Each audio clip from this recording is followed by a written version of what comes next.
We'll be starting with the 29th. I don't know if anybody has it or not.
Last time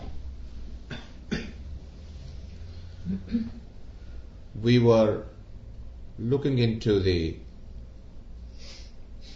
meditative practices done by the yogis in the 15th, 16th century. And today we'll continue on that journey. At that time, Gurbani indicated to us, मुंदा Santokh सरंभत जोली ध्यान की करो बेफूत खिंथा काल कुआरी काया जुगत डंडा प्रतीत आए पंथी सगल जमाती मन जीते जग जीत आदेश तिसे आदेश आद अनील अनाद अनाहत जुग जुग एको वेश. So basically the theme is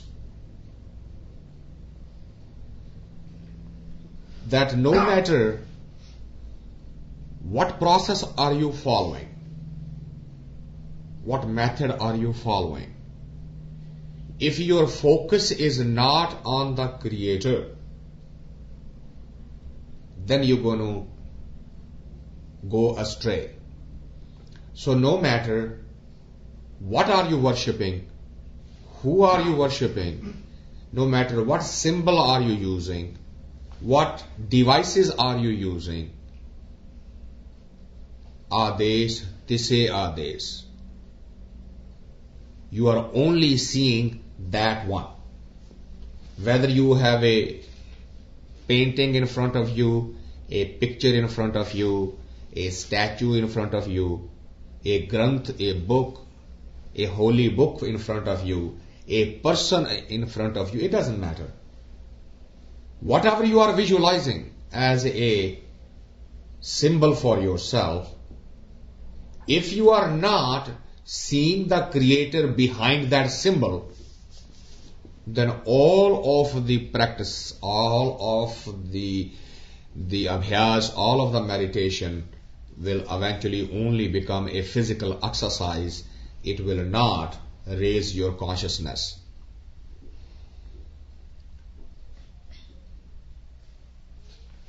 So today, taking some of the practices, Bhugat Gayan Daya Bhandharan. Bhugat literally translated is churma. Churma means something that they eat. The term churma was used because it did not have any specific taste. Yogis used to go into the villages and beg, bring the food from there.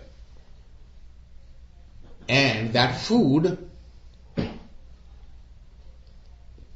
was called sattvic food, meaning thereby this food is a nourishment for the body. The purpose of eating is only sustaining the body. Purpose of eating or drinking is not the enjoying the taste.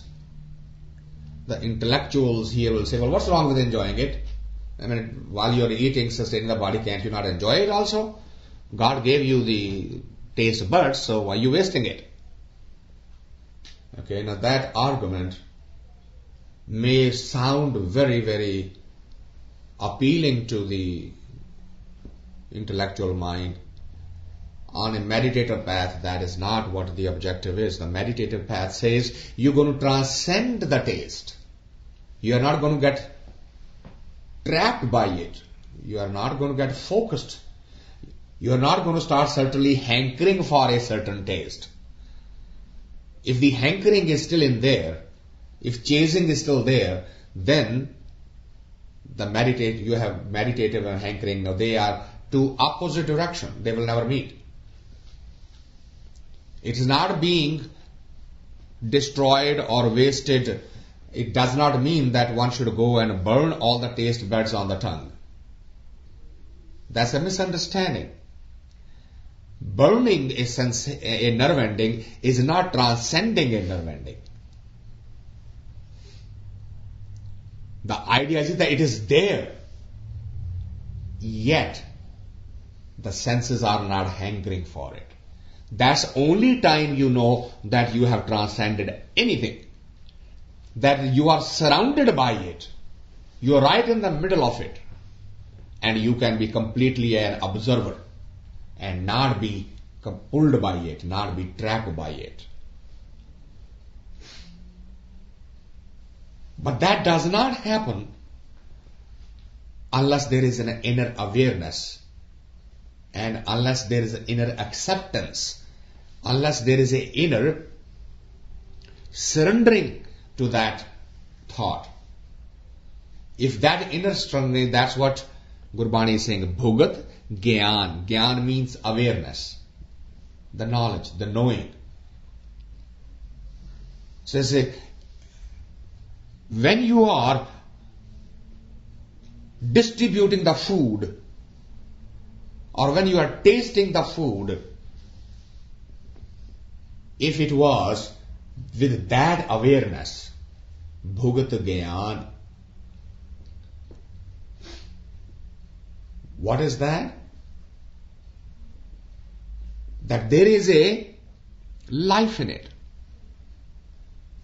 There is a energy in it. When you are preparing the food and you pick up the grain, if there is an awareness that this grain is life, is energy, and this energy is his energy, so then what are you picking? You are not picking the grain then you are picking him.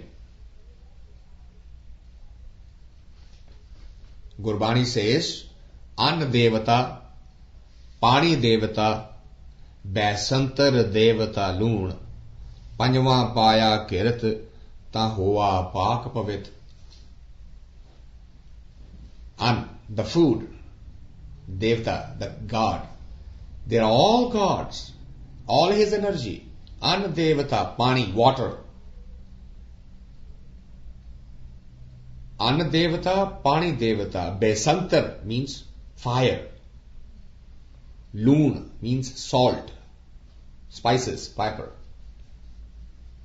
Panjama Paya Kirta. Kirta means the butter, the ghee, the fat. So you put them all together. And it is the purest sattvic energy given to the humans by him. Why? Because it is him. But that's not what happens. It says, human, because is a hankering of the taste, and then what happens? It says, papi seo tan gaddeya thukka paiya tit. But the humans don't prepare the food with that type of a mindset, that type of energy. So instead of he going in, only tukka paiya tit, only saliva is formed. The food has not become the godly prasad, the grace. It has only become capable of producing saliva in the body, and certainly all that creates is negative thoughts, negative energy. Takes you away. So if you are preparing, I am picking up the grain. He is picking. See, the hand. Who's picking? Am I picking? No. He is picking. Whom is picking? He is picking him. So he is picking him. So I throw it. The hand throws it on the day. He is preparing himself. Then I get the food and I start serving. So he is serving him, and that him picks up the food and puts on the water. He is eating himself. When that energy stays with you all the way, this becomes in the true sense what we call Seet Prasad or Langar. That's what's supposed to be the definition of Langar. But what has become Langar? We know what we do. We pick a phone and call a hotel wala, a restaurant. And he brings his everything furnace and he cooks it, and we're asking, give me something that's right off the grill. And then we invite all the people who are already suffering from overweight, and we send telephone calls. It is our langar today, please do come. So is it a langar, or is it really display of my wealth, my ego? So Gurbani says, look at this. Yog mat, when they were distributing the churma, if they had this thought, which is bhogat gayan, that knowledge, that awareness, and then distribute with what? Daya bhandaran. Daya. What is daya? A compassion, I don't know what would be the closest word in English. So, I mean, that's the only term that comes to my mind, is the compassion. Now, in last time when we talked about, we said, Munda Santokh Sarampat Jholi. One inner, one outer. They both have to be taken care of. Santokh, contentment for inside. Sarampat, lajja, the desolation of the ego. What is there for me to show to you?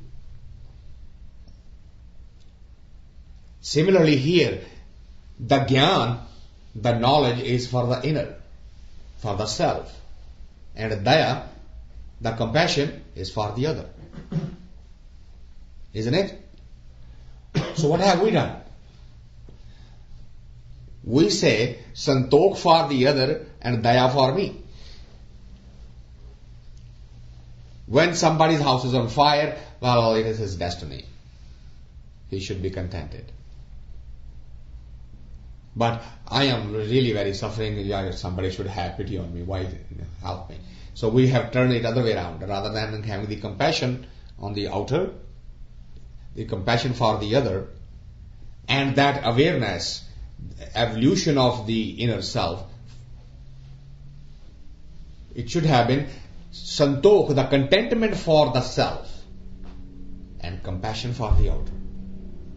Daya bhandharan. Now, it is very important to understand these words. When we say daya, compassion, the question is, when I go serve the sick, when I take care of a deceased person who is suffering, and I help him, why am I doing this? Am I doing it because I have compassion for the person? Or am I doing it because doing this is good for me? See the difference? I have been told that if you do this, then you are creating good karma for yourself.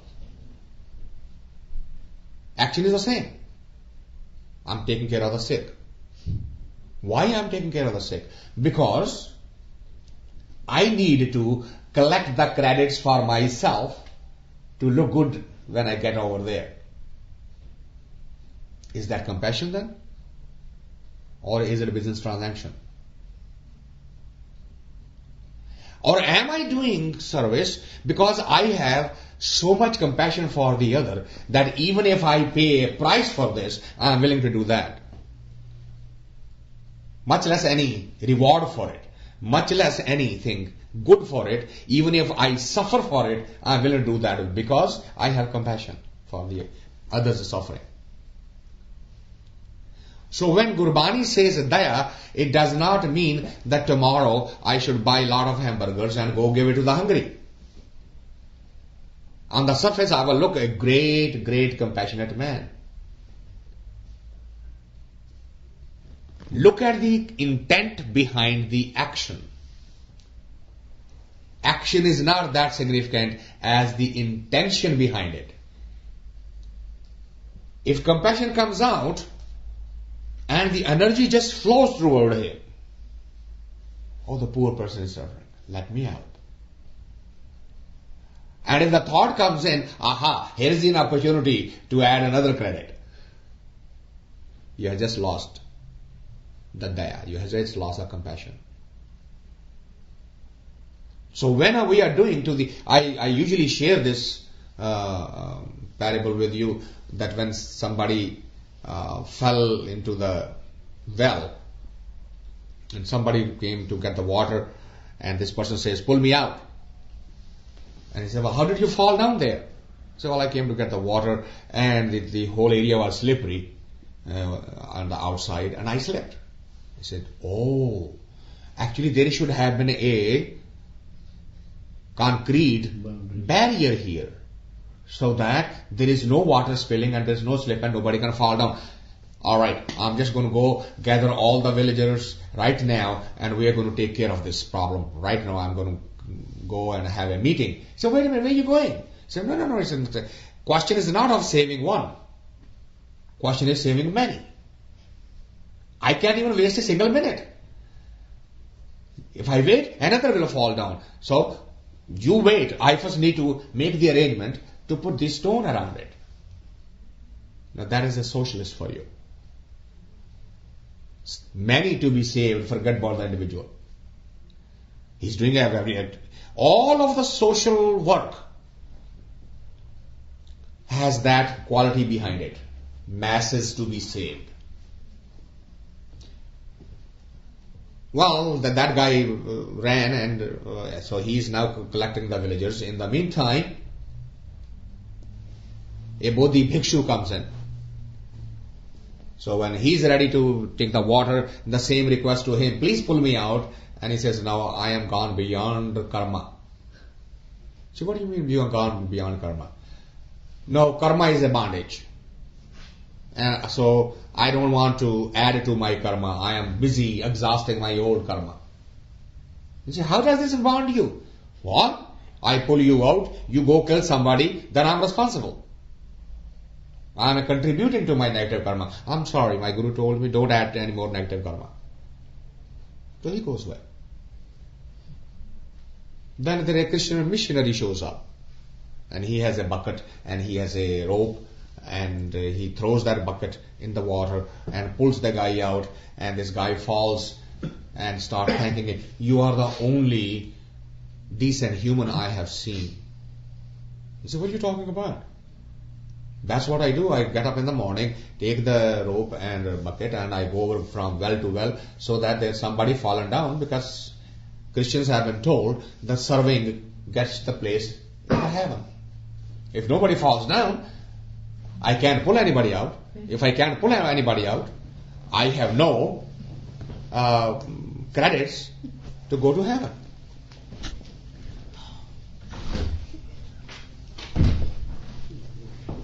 Good karma. What should I do? You want to kill it? Then your karma is alright. So, what is the intent behind the action? On the surface, and don't get me wrong, I'm not making fun of any religion here, or either Buddhism or Christianity. It's just a parable to draw a point. The intention behind the action. Daya is only manifesting when it is having a compassion on the other without even remembering that it has a credit associated with it, without even the thought manifesting. If the thought manifests and you are doing out of that memory that you have learned, you have heard, helping others will help you in heaven, then it is not compassion, it's not daya. So he says, Gurbani says, when you're distributing what? That food, with that awareness, with the jnana. And when you're distributing, How are you distributing? Daya Bandharan. Out of compassion. Bandharan means the one who distributes. Ghat Ghat Vajay Nad. That's the memory. Ghat Ghat means in every inner being. Now it's not saying only human. Anything that is created on this or any other planet, the energy is his. The sound, nad means the sound. Ghat Ghat Vajay Nad. It's not just I am speaking. When I tap the wood is speaking too. So where is the sound coming from? He said this is him speaking. So when that type of a mindset develops, then making the food, distributing the food is now taking you higher. But if it's not, otherwise it is just a ritual. किसी ने भंडारा लगा दिया, somebody has done and invite all the people of the village and they feed and they spend so much money and nobody should go hungry. Even get everybody is allowed. In India, that is a very, very common thing. People who can afford, they will prepare tons and tons of food, and from sun up to the sundown, they will be feeding anybody who comes without asking any questions. The thought behind is that we are serving the Creator. And then it will be all announced. This Sethji has this, and the food was so many varieties, and there's so much of and the story will be published all over the city that this is what has gone. It says that, Gurbani says that is not the real service, that's not the real compassion. You need to understand that difference. It says Nath, Nathi, Sabjaki. Apnath, Nathi, Sabjaki. Nath word comes from Nath, the nose. The people, this has become a ornament for the women folks in our country. They pierce the nose and put an ornament in it. Nose pin, yeah. Nose piercing or ear piercing. Actually, these parts, both of these parts, have a very, very deep metaphysical meaning. If they are done at the right age, at the right time, in a right technique, they release certain amount of energy in meditation. That's what we talked about, that if a child, before he reaches age 13, 14, if his earlobe is pierced in a certain technique, that helps in the meditation practice. But the yogi forgot about it. Anybody who wants to join, okay, go pierce his ear. Whether he is a 40 or whether he is 10, mattered not. It just became a fashion statement that anybody who has a ear pierced is a yogi. That's not the case.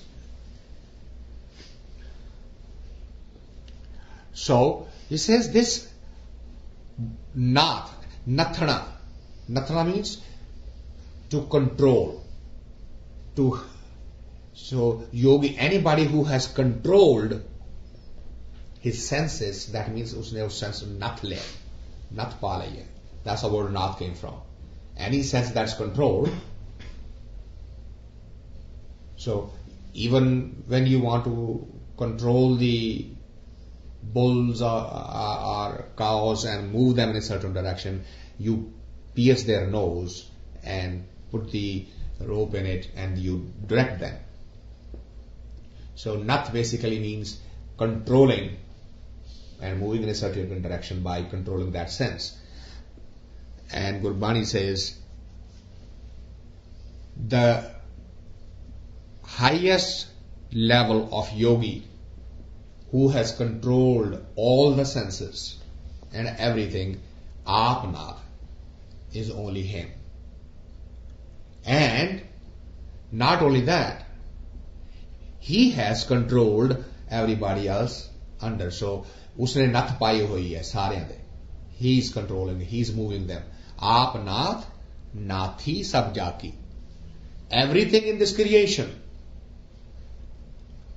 is moving according to his will.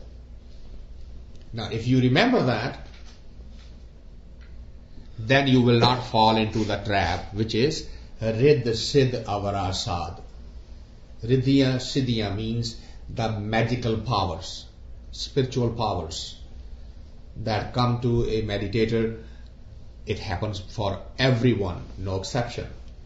Anybody who starts on that path slowly start accumulating certain type of energy and can have all those things. And Gurbani says that is just a cheap magical trick. You won't fall into the trap into it.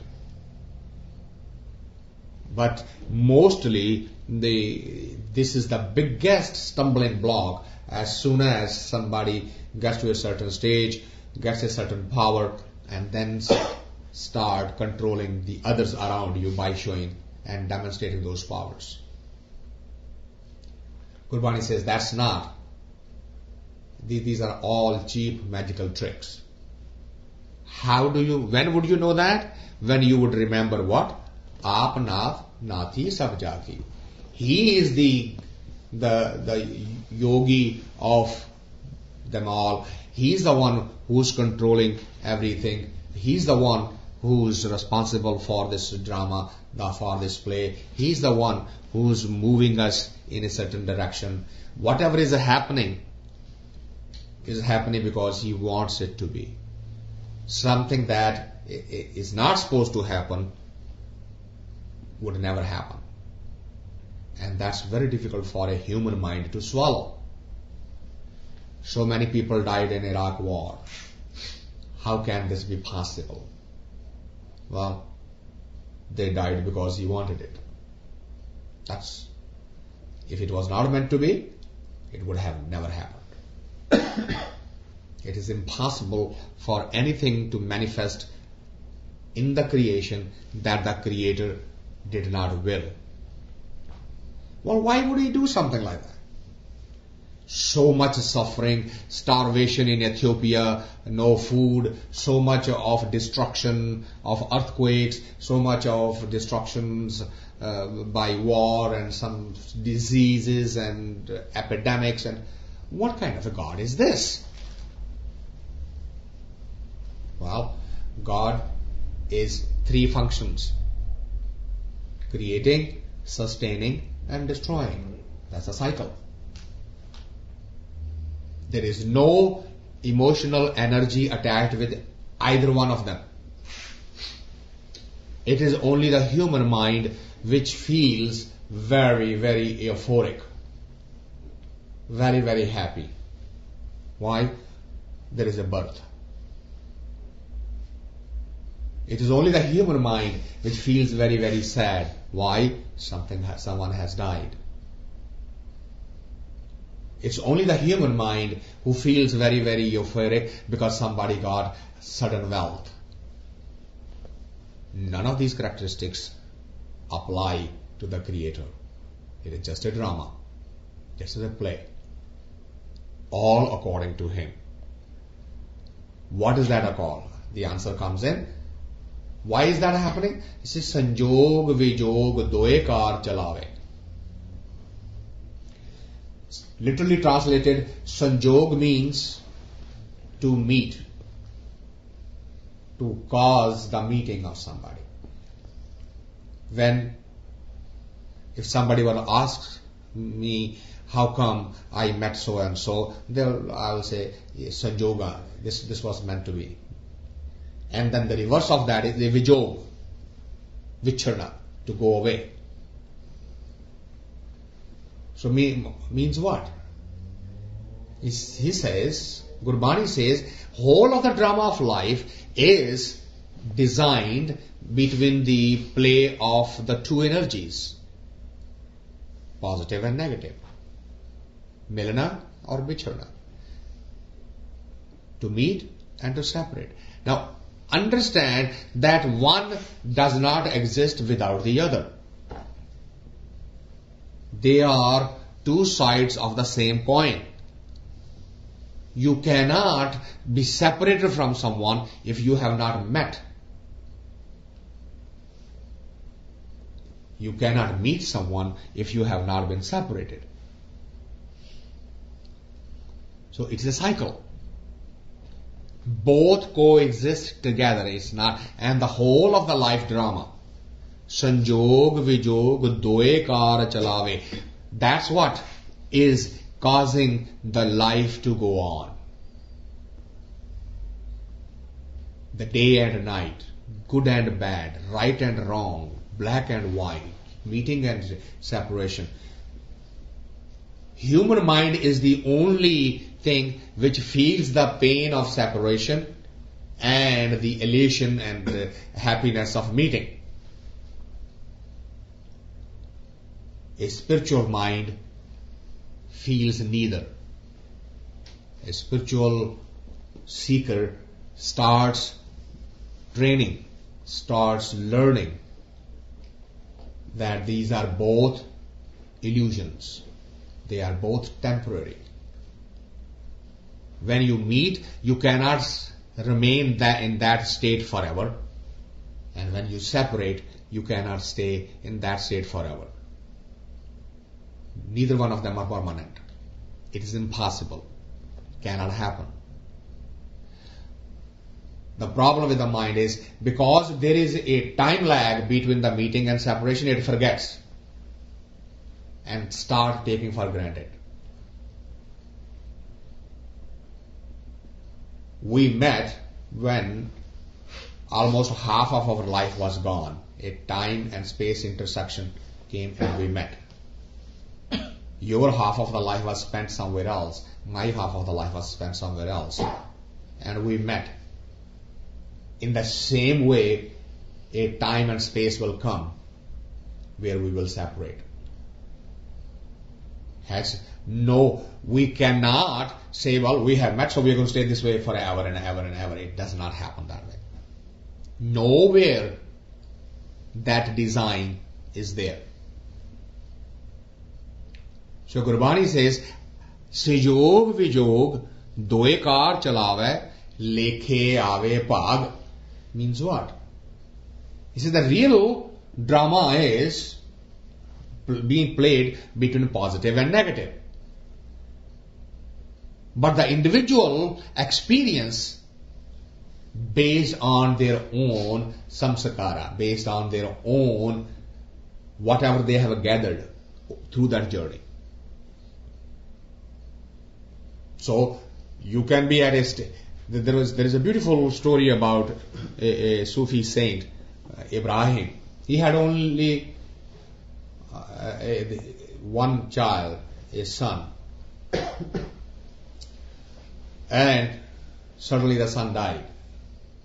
He was very much known around in his area, and the people started coming, hearing about his loss, and they started coming to express the sympathy for his loss.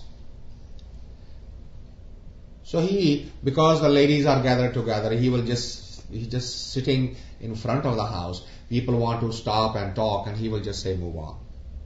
So then the people will go and sit down where the boy's mother was, and they'll express their sympathies. But everybody was very disturbed. What is wrong with this guy? He just waves everybody on. So a few people complained to his wife that this is not a very good manners. This is totally antisocial. So his wife asked him, you lost your only son.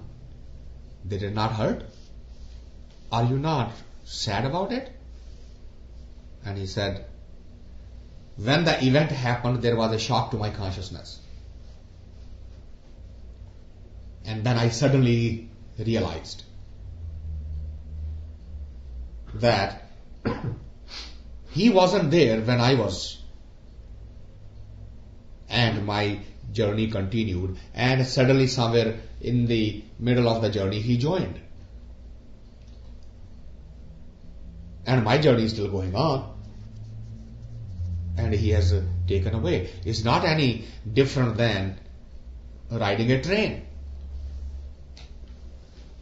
At every station, few people get down and a few people go on. Now, when that happens, and somebody comes and sits next to you, you enjoy the company. You start talking, you start sharing, and the journey goes on. Sometimes you get a person who is completely antisocial and it doesn't allow you even an ounce of space, and you are miserable because of that journey. But some are, you literally fall in love with those guys, as if they are really, you tell them innermost secrets of your life, you share everything with them. And then suddenly a station comes. And when the person gets up and ready to deplane, nobody says, wait a minute, I'm so much in love with you that I'm going to stop right here. I'm going to go with you. The other person also doesn't say, hey, I'm so much in love with you, I'm going to go with you, forget why my station has come. Station has come, he gets down. Isn't life a journey? Some people join, some people get up. And the journey goes on. After that, he says, there is no more sadness, there's no happiness, there's nothing. He came, he went. Anybody who wants to make a drama out of it, move on. What an insight. How many of us can deal with this? How cruel and heartless it looks like. It sounds that person has become completely desensitized, and the reality is he has become so sensitive now that he sees the true picture. The reality is exactly the opposite. To the outsider, this would appear a complete heartless thing to say. Only son, young age, and been taken away from you, and you feel no separation. People go literally crazy. I have seen people actually in the madhouses, and you ask what's wrong with it, and they lost their only child. And the balance of the mind is lost. They are suffering there. And here is a awakened soul who says, aha, I just saw the drama in its truest possible sense. Now, what happened now? He said, well, now I repeat the journey that we had, and I share when my son was alive, we did this together.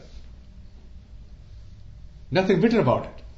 Don't we do that when we come and say, I met somebody on the train and we were traveling for hours and hours. Boy, he shared his food and he told me his life story, and isn't it? No sadness, but only blissfulness that has been left with for duration of that time. Somebody came and made my journey enjoyable for that duration. So should I be grateful and thankful to the Creator for allowing me that kind of a journey, or should I start crying and should I start suffering because that journey is no more? But to the outer world, it will be completely illogical. And that's the difference between the seeker and the non-seeker. And Gurbani points toward that. It says, Sanjog vijog doye kar chalave lekhe ave pag. The drama of life moves on the two dichotomies, two poles, two dimensions, the river is flowing between two banks. But everyone experiences that based on their own samskara, own bhag. To some it will be a very painful experience, to some it will be very enjoyable experience, to some it will be neither this nor that, to some will be little of that. all permutation combination. Lekhe aave bhag. So then what should you do? And the answer comes back, Ades tise Ades. So remember that whenever, wherever, however you are remembering or doing or not doing for that matter, it is only that energy. And the capability to be able to do that, which energy? Gurbani doesn't leave you wondering, Ades, tise Ades. Ades is a word from yoga, which literally translated as a hail. Glory to be you. See, Ades, tise Ades. To who? And he defines it. Ad, Anil, Anad, Anahat, Jug Jug Eko Ves. You are being pointed toward who? Ad, the one who was there. The primordial energy, primordial force. Anil, the one who is absolutely spotless. Anad, one who has soundless sound. Anahit, the one who is beyond destruction, beyond anything. And he is the same. Jug Jug Ekoves is consistent throughout the journey of the creation. That is the one. So it does not matter what symbol you have. Doesn't matter what method you have. What word you use. So long as when you are saying thank you, who are you thanking? That you must be that. Forgive me. Who are you? Whose forgiveness you are seeking? That forgiveness must be from him. So long as the consciousness stay focused on that, then that's really Yogamat. So Gurbani keeps bringing us into that and saying, just pure rituals,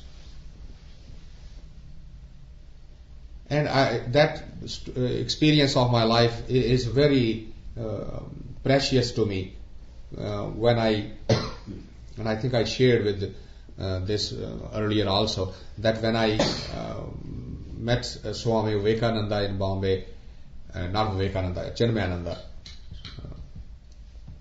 and just out of nowhere he started talking and say, do you know how the rituals are born? And everybody was quiet. I was sitting right next to him and I said, no. So, because he knows, he knew, he was trying to basically say that Sikhism also has become very ritualistic. And I said, no, I don't know, but yes, rituals are all over the place. And he said, imagine somebody getting up early in the morning and walking and seeing a huge tree. And he looks at the tree and suddenly sees, oh my God, who can create something so beautiful? And he bows his head. Somebody's watching. He said, that's his meditation. That's how he has become a Bhagat. So everybody start coming to the tree and start bowing. Somebody go to the river and looks at the sun coming up. What a beautiful scenery. What a marvel that it never misses a moment. Always comes up at the same place, same time, without anybody watching over it. Oh Creator, what a miracle. And he bows his head. Okay. All religion, organized religion, rituals have this base. Without understanding what was behind it, people just saw the outer action and start copying. So while we talk about the animal or snakes and the birds and the trees and the suns and the moons and the planets and all that, every one of these things started by somebody observing a mystic, a saint, seeing the Creator through the creation. And nobody went and asked, why did you do this? They just saw an action and started copying. And the same thing has happened to us also in Sikhs. When Guru said, the real Guru is the Shabd, the word. And they paid that reverence because through that word they saw the Creator. This is Creator's word. And they paid that homage, that respect to the word. Suddenly, aha, we need to bow before the Granth. Became worshipping tool of worship. So Gurbani is saying, it does not matter where you are bowing, what excuse you are using, what medium are you using, what technique are you using. These are all the devices, to each his own. These are just crutches for you to help you to stand. This is just a staircase. Look at the construction of stairs. Its bottom is touching the ground. Its top is touching the ceiling.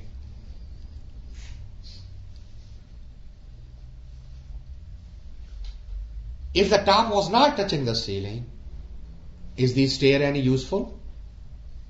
It doesn't get you where you want to go. Nobody will go on that. Okay? But let's say that the stair is actually halfway from the ground up. Is that going to be helpful? Still not. In order for the stairs, a ladder, to be useful, is one end must touch the ground so that everybody can get on it, and the other end must touch the top so that everybody can go on the top. But now the question is, once you get on the top, do you need the ladder still? Becomes meaningless. And going on the top, nobody wants to come down then. Once you get there, hence the stair becomes useless. But it is useful, and it must have these qualities. That's what the masters are. Their one end is in the world. Their other end is with Him. And that's how they can become stairs for us. Only those masters who have one end to the top. If they themselves are not on the top, and what is there, how would you recognize them?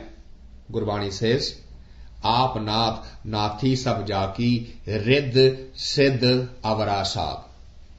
Those who have fallen into the trap of riddhiyan siddhiyan, those magical powers, they have now gone into the other tastes. These are cheap tastes. These are cheap magic shows, magic tricks. Those who have fallen into that, that means they are not up there. They are not going to help you.